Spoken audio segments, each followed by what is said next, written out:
Pagdating ng panahon, baka ikaw rin at ako. Aha! At si Athena Dizon ang great love niya.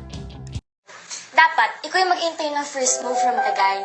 Dahil kung gusto ka talaga niya, siya yung gagawa ng first move na ligawan ka, diba? Ikaw pa lang ang minahal ko ng ganito.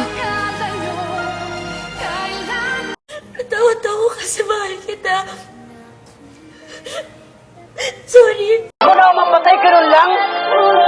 Patay agad? Ang ooy naman agad. Oh, sorry po! Toong ano? Totoong nagkugustuhan na kita! Ako ba hindi? Puro kabes! Paano ko nasaktan ka doon? Paano ko nalaglag ka? Paano ko? Give me back my phone! At sana'y nakikinig siya, naaalala kaya niya. Ako nang itigil to kasi nagiging totoo na. Totoong ano? Totoong nagkugustuhan na kita. You don't know me, still don't know me, never bothered. Oo, gusto kita. Oo, mahal kita noon pa. Masaya ka na? Okay. Ulam tayo.